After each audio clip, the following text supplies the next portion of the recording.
Kabupaten Tegal akan melakukan demonstrasi kontekstual modul 2.3 coaching dalam supervisi akademik yang terdiri dari supervisor, coach, dan coachee.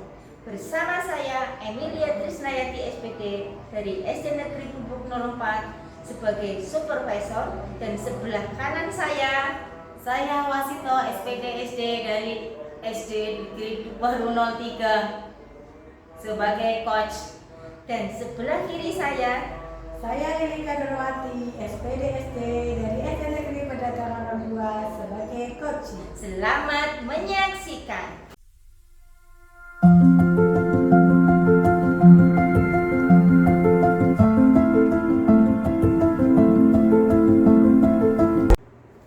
Assalamualaikum warahmatullahi wabarakatuh, Bu Wasito. Waalaikumsalam warahmatullahi wabarakatuh, Mbak Trisna. Bagaimana kabarnya, Bu Wasito? Alhamdulillah, kabar saya baik, Mbak. Gimana dengan Mbak Trisna kabarnya hari ini?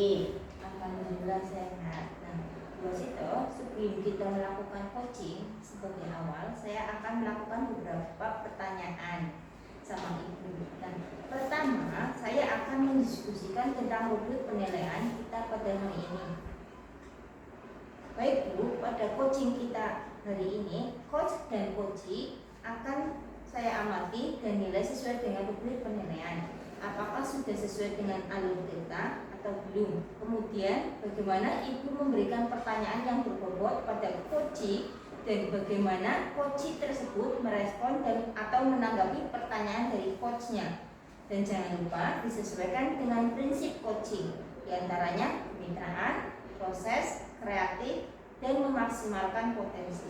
Pertanyaan pertama yang akan saya tanyakan kepada Ibu Wasito adalah, kompetensi apa yang akan Ibu kembangkan pada coaching kita kali ini?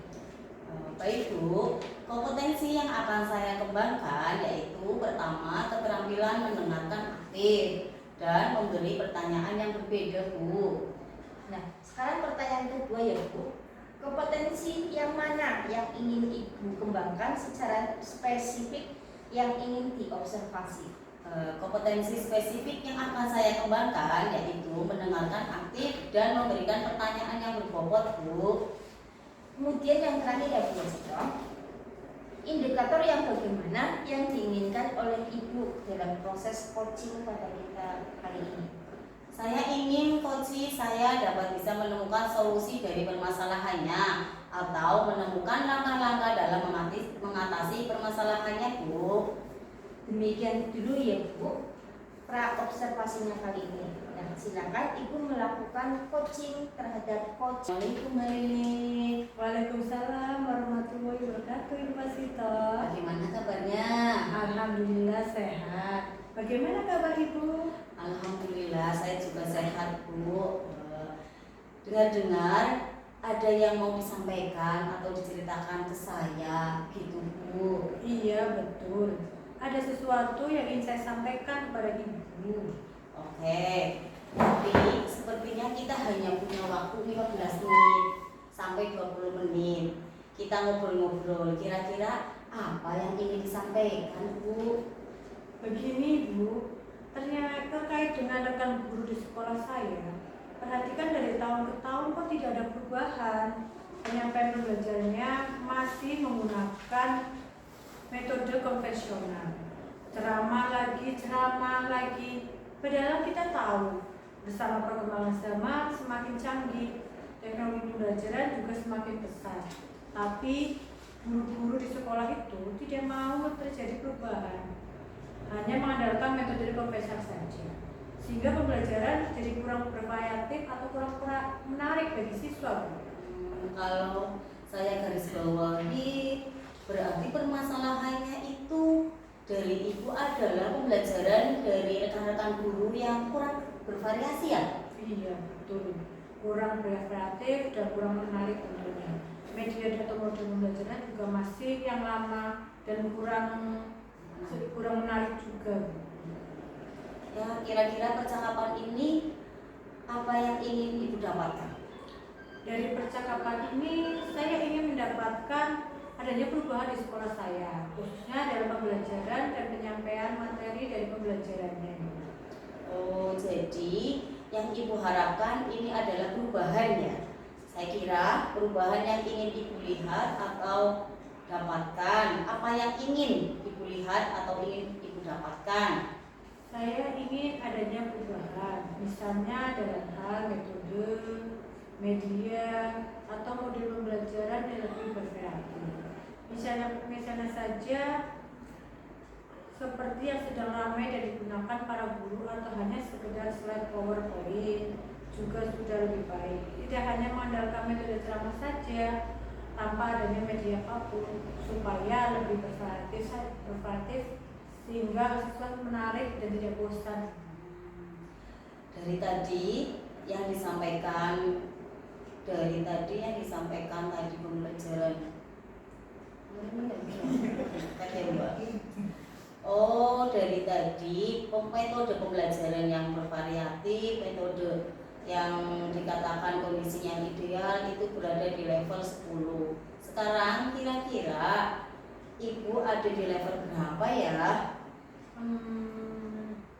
Sepertinya saya masih ada di level 6. Soalnya di sekolah masih ada beberapa guru yang hanya menggunakan media konvensional, hanya ceramah dan ceramah terus, dan kadang hanya memberikan tugas yang kayak saja sehingga tinggal pergi. Untuk mencapai level 10 sepertinya agak sulit Ibu, karena masih ada beberapa guru yang masih enggan menggunakan IT dan mereka lebih bermalas-malasan hanya buka LKS dan tutup buku saja. Begitu Ibu. Oke, di level 6 ya. Di kondisi sekarang ini kira-kira di level berapa bisa ditingkatkan agar dilihat ternyata perubahan pembelajarannya lebih bervariatif lagi? Mungkin bisa ditingkatkan sampai level 8. Karena untuk level yang lebih tinggi agak lebih sulit mengingat guru yang masih bermalas-malasan belajar IT dan masih juga sering datang terlambat ke sekolah. Masih ada yang seperti itu. Masih. Oke. Level 6 ke level 8. Kira-kira usaha apa yang akan Ibu lakukan untuk menciptakan adanya perubahan? Sebetulnya saya masih memikirkannya Bu. Apa rencana ke depan yang saya akan lakukan? Tetapi mungkin seperti semacam kegiatan monitoring atau seperti pendampingan individu antara saya dengan bukan guru secara face to face, tetapi secara bergantian, atau mungkin memberikan umpan balik pada saat kita melakukan pembelajaran di kelas, melakukan refleksi seperti itu. Ya, untuk mentoring, Ibu merencanakan dengan mentoring atau pendampingan individu. Kira-kira selain itu ada atau tidak strategi yang mungkin pernah Ibu terapkan di sekolah dan teman-teman Ibu nyaman dalam penyampaian pembelajaran? Mungkin kalau berurusan dengan mentoring, saya coba nanti konsultasikan dengan kepala sekolah sebagai pimpinan di sekolah untuk membuat karya semacam pelatihan dengan tujuan meningkatkan kompetensi guru dalam hal penyampaian materi pembelajaran dengan menggunakan media yang bervariatif atau model pembelajaran yang bervariatif. Mungkin saya akan coba. Ibu ini sudah merencanakan mentoring atau pendampingan individu pelatihan dari ketiga. Ini kira-kira pada saat Ibu lebih nyaman atau lebih bisa cepat realisasi, yang mana Bu? Sepertinya yang mentoring karena untuk pendampingan individu atau pelatihan perlu dipersiapkan lebih matang. Waktu yang tidak sebentar, biaya juga, dan harus mencari narasumber yang konsen. Maka saya lebih nyaman kalau guru adalah memang sebagai mentoring. Oke. Mentoring ya Bu ya? Iya. Kegiatan mentoring, kira-kira Ibu memerlukan support atau bantuan siapa? Mungkin nanti saya minta bantuan rekan guru sekolah yang ahli bidang IT atau menggunakan pembelajaran yang bervariatif. Misalkan saya minta saja di sekolah ada Ibu Norma dan Ibu Ayu yang sehingga pembelajaran itu menjadi pembelajaran yang lebih menarik, dan mungkin juga teman-teman yang lain seperti operator saya juga nanti bisa membantu. Berarti Ibu ingin melakukan mentoring secara berkolaborasi ya? Iya, Ya, betul dengan sekali. rekan kerja. Kira-kira kapan Bu mentoring akan dilakukan? Insya Allah secepatnya Ibu. Mungkin minggu depan saya akan berkoordinasi dulu dengan rekan kerja saya atau teman-teman saya yang memang sedang jamnya kosong. Nanti saya memerlukan bantuan beliau nih. Bagus sekali ya Bu. Kira-kira dari percakapan hari ini apa sih yang Ibu dapatkan? Dari percakapan kita hari ini saya mendapatkan gambaran bagaimana cara terjadinya perubahan di sekolah saya dengan cara adanya kegiatan mentoring, kemudian dibantu juga oleh rekan kerja yang memiliki keahlian di bidang pemanfaatan dan pembelajaran IT. Alhamdulillah ya Bu, sudah ada gambaran ya Bu untuk bagaimana menciptakan adanya perubahan yang bervariatif. Oke, saya tunggu kabar-kabarnya setelah melakukan mentoring. Saya sudah tidak sabar lagi mendengar percakapan dari Ibu. Mungkin percakapan hari ini kita cukupkan sampai di sini. Semoga rencana-rencana Ibu berjalan dengan lancar. Terima kasih banyak Ibu sudah mendengarkan keluh kesah saya, dan mudah-mudahan saya lakukan bisa bermanfaat dan bisa menjadi perubahan di sekolahan saya Ibu. Sama-sama Bu Lili, mungkin kali ini ada yang ingin diceritakan langsung. Bagi saya siap ya.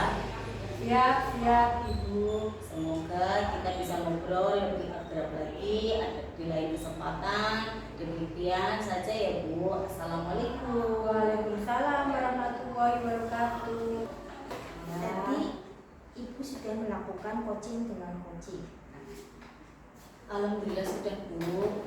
Sebelum penutup ya Bu, saya ada beberapa pertanyaan pasca observasi. Yang pertama, apa saja yang Ibu lakukan pada saat melakukan coaching terkait indikator ketercapaian yang diinginkan?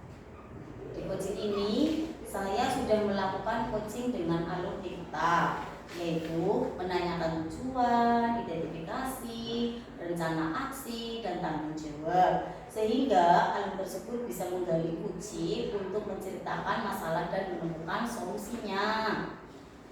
Oke, menurut saya sebagai supervisor, tadi proses coaching Ibu sudah berjalan dengan lancar dan baik, dan juga proses alurnya juga sudah sesuai dengan alur TIKTA, dan juga sudah berusaha menggali dan memberi pertanyaan-pertanyaan kepada coaching sehingga coaching bisa menemukan solusi dari permasalahannya, dan juga coaching tadi sudah dilakukan sesuai dengan prinsip coaching. Pertanyaan terakhir dari saya Bu Wasito sebelum kita tutup, kira-kira kompetensi apa lagi yang ingin dikembangkan berdasarkan hasil melakukan coaching yang tadi dilakukan?